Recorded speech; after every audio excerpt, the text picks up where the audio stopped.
नमस्कार। आज हम कुछ मिले हुए दस्तावेजों और रिपोर्टों के आधार पर इजराइल फिलिस्तीन संघर्ष के एक बहुत ही कह सकते हैं संवेदनशील और चिंताजनक पहलू पर बात करेंगे। खासकर हाल के गाजा संकट पर, मतलब 2023 से 2025 के दौरान, और इसका बच्चों पर जो भयानक असर पड़ा है उस पर। हमारे पास जो जानकारी है वो संघर्ष की जड़ों से लेकर आप कह सकते हैं आज की जमीनी हकीकत तक फैली हुई है। तो चलिए इस जटिल मुद्दे को समझने की कोशिश करते हैं जैसा इन स्रोतों में बताया गया है। बिल्कुल।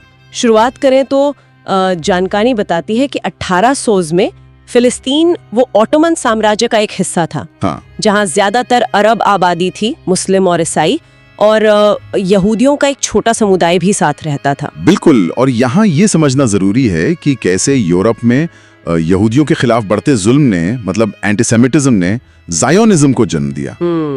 एक यहूदी राष्ट्र की विचारधारा। हाँ, बिल्कुल। फिर उपलब्ध दस्तावेजों के अनुसार 1917 में ब्रिटेन की बाल्फोर घोषणा हुई।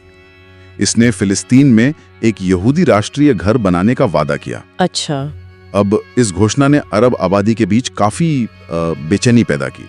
जाहिर है उनसे सलाह नहीं ली गई थी। सही बात है। और स्रोत बताते हैं कि यहीं से एक तरह से जमीन पर तनाव बढ़ने की शुरुआत हुई। फिर कहानी आगे बढ़ती है 1947 तक, जब संयुक्त राष्ट्र ने वो बंटवारे का एक प्लान पेश किया। जी, पार्टीशन प्लान। हाँ, जानकारी के मुताबिक इसमें करीब 55% जमीन यहूदी राज्य को, जो इजराइल बना, और 45% अरब राज्यों को देने की बात थी। फिलिस्तीनी नेतृत्व ने इसे मानने से इनकार कर दिया। उनका तर्क था कि भाई उनकी आबादी ज्यादा है, फिर भी उन्हें कम जमीन मिल रही थी और वो भी कम उपजाऊ। हाँ, ये एक बड़ा मुद्दा था। इसके फौरन बाद 1948 में इजराइल की स्थापना हुई और फिर वो हुआ जिसे फिलिस्तीनी नकबा कहते हैं। नकबा यानी तबाही। हाँ, तबाही। स्रोत इसे सिर्फ विस्थापन नहीं बताते, बल्कि फिलिस्तीनी समाज पर एक बहुत गहरा आघात। बिल्कुल। करीब 7 से 8 लाख लोग उस वक्त अपने घरों से बेदखल हुए थे। 7 से 8 लाख। हाँ, और इस नकबा ने मतलब पीढ़ियों तक चलने वाले शरणार्थी संकट की नींव रखी। हालात तब और बिगड़े जब 1967 में 6 डे वॉर हुई। 6 दिन की जंग। हाँ, इस युद्ध के बाद इजराइल ने वेस्ट बैंक, गाजा पट्टी और पूर्वी यरूशलेम पर कब्जा कर लिया। पूरा कब्जा। हाँ, इन इलाकों में फिलिस्तीनी नियंत्रण वो तो लगभग खत्म ही हो गया और फिर इजरायली बस्तियां बसनी शुरू हो गईं, जिन्हें अंतर्राष्ट्रीय कानून के तहत अक्सर अवैध माना जाता है ना। जी हाँ, बिल्कुल। कई अंतर्राष्ट्रीय संस्थाएं इन्हें अवैध मानती हैं। रिपोर्टें ये भी बताती हैं कि 2006 में जब हमास ने गाजा में चुनाव जीता तो इजराइल और मिस्र ने मिलकर वहां एक सख्त नाकेबंदी लगा दी। ब्लॉकेड। हाँ, इसका मतलब क्या था? लोगों और सामान की आवाजाही पर रोक। बिल्कुल, बहुत कड़ा नियंत्रण। इसने गाजा को एक तरह से एक खुली जेल जैसा बना दिया, जैसा कि कुछ स्रोत इसे बताते हैं। 20 साल से ज्यादा हो गए। 20 साल। अब आते हैं हाल की घटनाओं पर। यहाँ चीजें बहुत गंभीर हो जाती हैं। हाँ, बहुत ज्यादा। 7 अक्टूबर 2023 हमास ने दक्षिणी इजराइल पर हमला किया। उपलब्ध आंकड़ों के अनुसार लगभग 1200 लोग मारे गए, कई बंधक बना लिए गए। जी।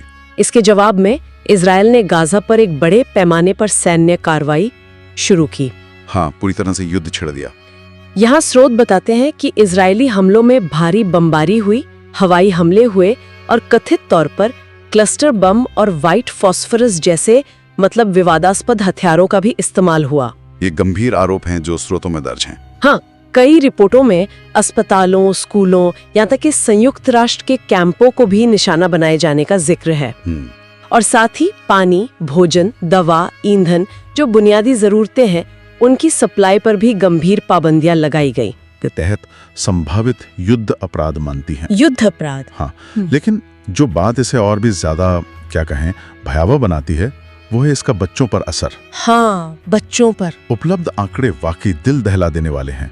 गाजा स्वास्थ्य मंत्रालय और यूएन की रिपोर्टों का हवाला देते हुए स्रोत बताते हैं कि 17,400 से ज्यादा बच्चे मारे जा चुके हैं। 17,400 से ज्यादा? हाँ। यूनिसेफ के अनुसार एक समय ऐसा था जब रोजाना औसतन 100 बच्चे मारे जा रहे थे। रोजाना 100 बच्चे? जी। करीब 38,000 से ज्यादा बच्चे अनाथ हो गए हैं। हे भगवान। 600 से ज्यादा स्कूल या तो क्षतिग्रस्त हो गए या पूरी तरह नष्ट हो गए। और रिपोर्टों के मुताबिक 90% से ज्यादा बच्चे, आप सोचें, गंभीर कुपोषण और पीने के पानी की किल्लत से जूझ रहे हैं। 90% से ज्यादा बच्चे। इन रिपोर्टों में यूनिसेफ के एक अधिकारी का एक बयान भी दर्ज है। वो कहता है, गाजा में हर तरफ बच्चों की चीखें सुनाई देती हैं। ये बच्चों के खिलाफ युद्ध है।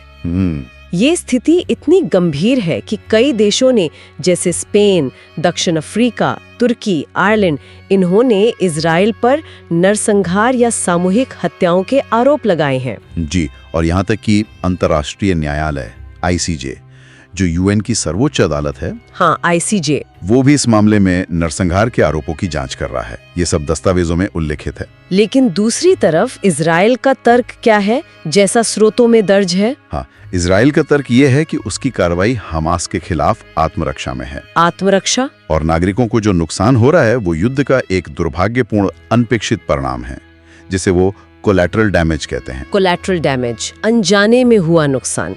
जी, हालांकि कई देशों और मानवाधिकार समूहों का मानना है, और ये भी हमें उपलब्ध जानकारी से पता चलता है, कि हमलों का जो पैमाना है, जो तरीका है, वो जानबूझकर की जा रही तबाही की ओर इशारा करता है। अच्छा, जिसे नरसंहार माना जा सकता है। देखिए, हम यहाँ केवल वो प्रस्तुत कर रहे हैं जो हमें मिले स्रोतों और विभिन्न पक्षों के दर्ज विचारों से पता चला है। हम कोई पक्ष नहीं ले रहे हैं। बिल्कुल, हम सिर्फ जानकारी सामने रख रहे हैं। तो इन सभी रिपोर्टों और दस्तावेजों को देखने के बाद आज गाजा की तस्वीर क्या उभरती है? बहुत ही अंधकार में एक ऐसी जगह है जहां आसमान तो खुला है, लेकिन नीचे लगातार खतरा मंडरा रहा है, जहां हर दूसरा घर शायद मलबे का ढेर बन चुका है, और जहां बचपन धुएं, धूल और चीखों के बीच कहीं खो गया है।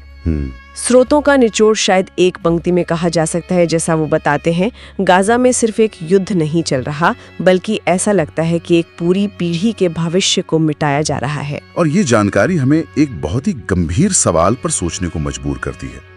ये सवाल सीधे इन स्रोतों से ही उठता है। क्या सवाल? कि जब किसी पूरी पीढ़ी का बचपन ऐसी हिंसा, डर और तबाही के साये में गुजरता है, तो उस पीढ़ी के अपने भविष्य के लिए और उस पूरे क्षेत्र के भविष्य के लिए आखिर क्या उम्मीद बाकी रह जाती है? ये वाकई एक बड़ा सवाल है। ये एक ऐसा सवाल है जिस पर मुझे लगता है हम सबको गहराई से विचार करने की जरूरत है।